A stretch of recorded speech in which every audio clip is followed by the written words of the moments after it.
Amazon stock is not spared the brutal demolition, down 7.36%.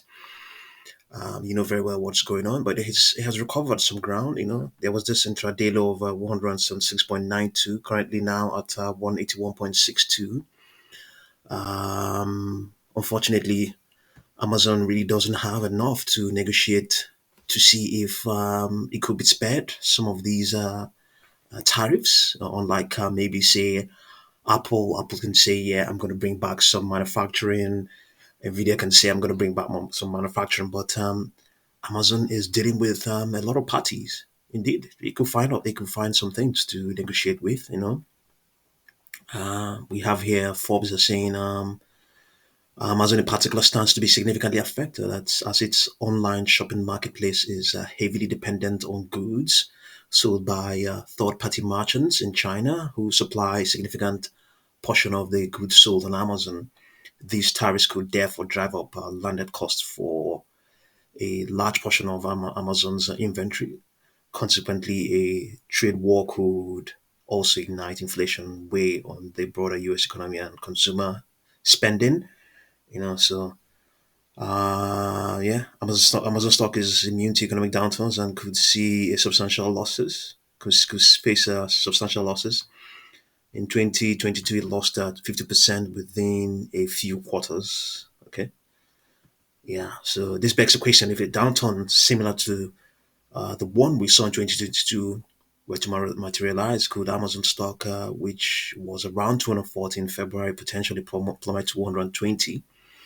Yeah, it's something that can possibly happen. There isn't any end in sight, to be honest. The broader market, the sell-off is unabated. The sell-off is not abating at all. They are the S&P, for instance. I'm going to show you now is expected to keep on plunging. Even though at various points it may rebound. Pivot and all that, but it's going to be with a bias to the downside. It's going to be with a bias to the downside. So it's looking tough. It's looking tough. It's not when the end is not in sight at all. This is the 4 hour chart. Let's have a look at the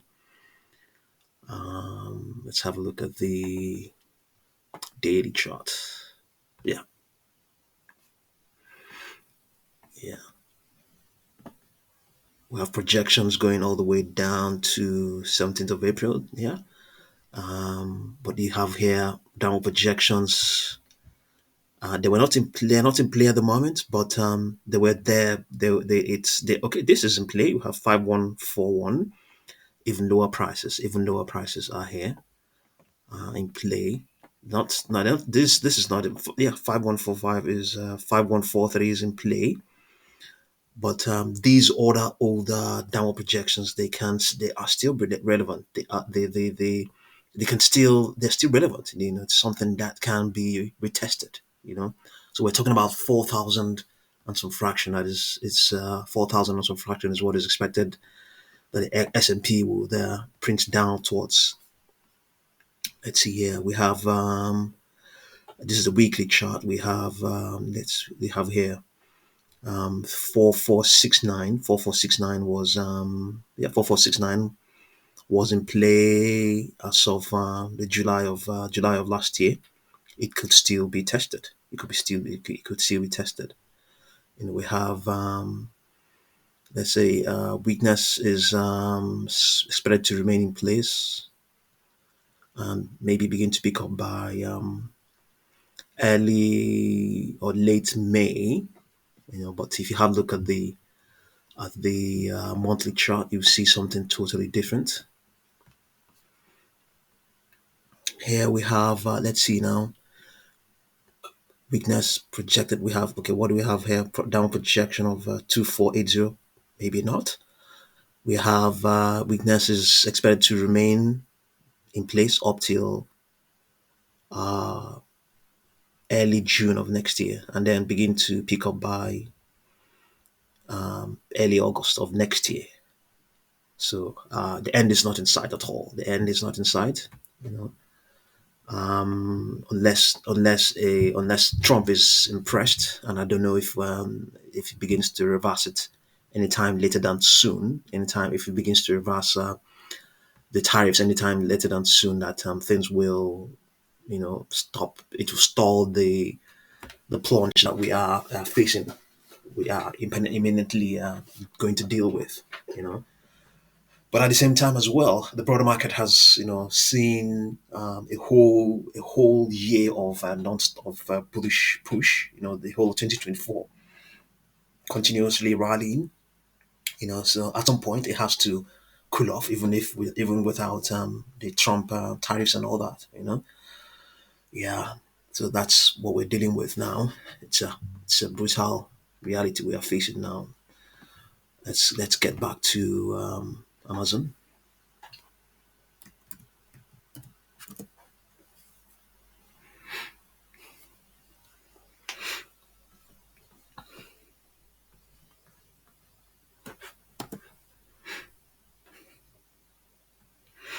Let's get back and see what's going on.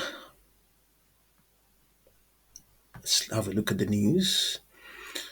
Yes, is it saying that it's saying here shares rose 3% to 198 after its bid for TikTok, then increased 1.5% to 195.1 amid a deadline for TikTok to separate from Chinese ownership. Let's see what they have here for Amazon.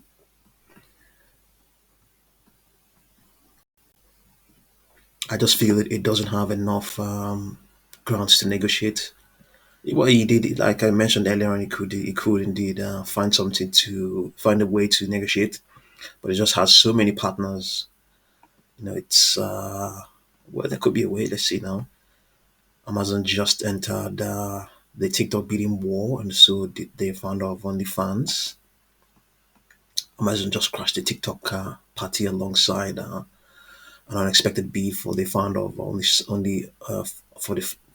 OnlyFans, and timing couldn't be juicier.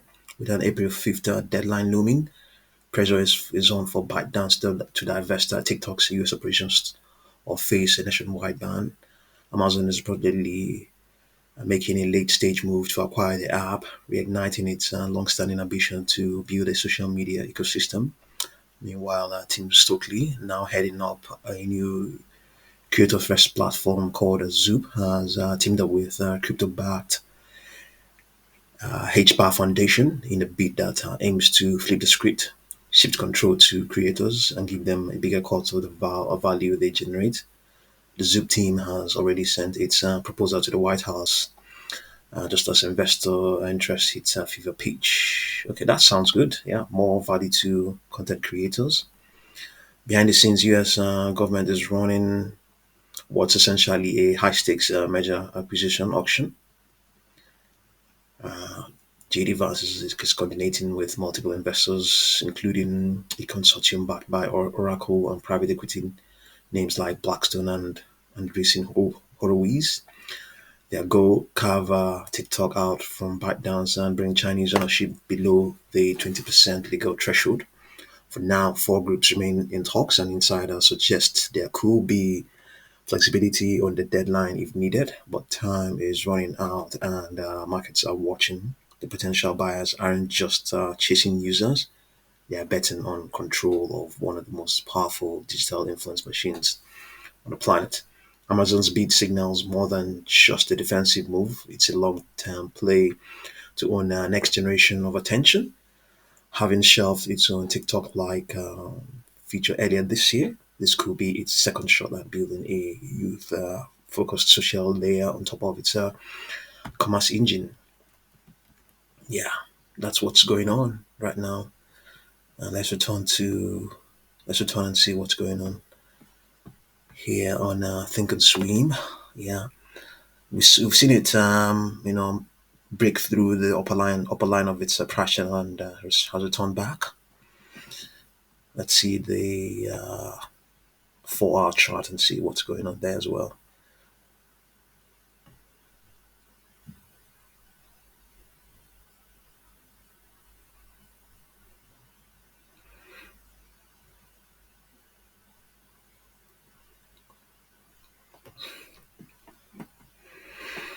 Let's see, it's going to take time to load up.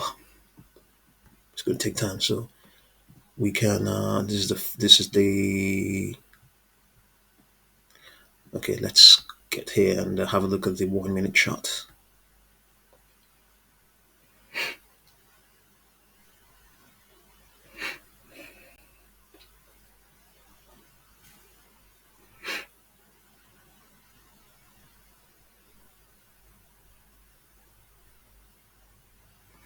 Yeah, staging a recovery. We saw that already. Yeah,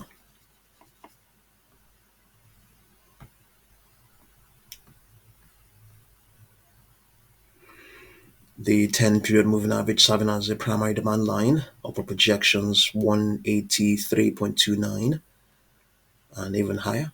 This will be up to 184 and some fraction. But weakness is projected now in the coming minutes. Not that it's going to be of any use to you. Yeah, let's.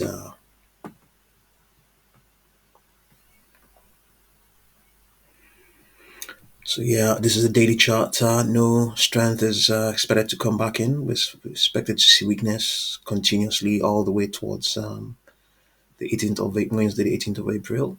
Yeah, it's getting brutal. It's brutal already. See what you make of Amazon stock, and thank you very much for watching this video.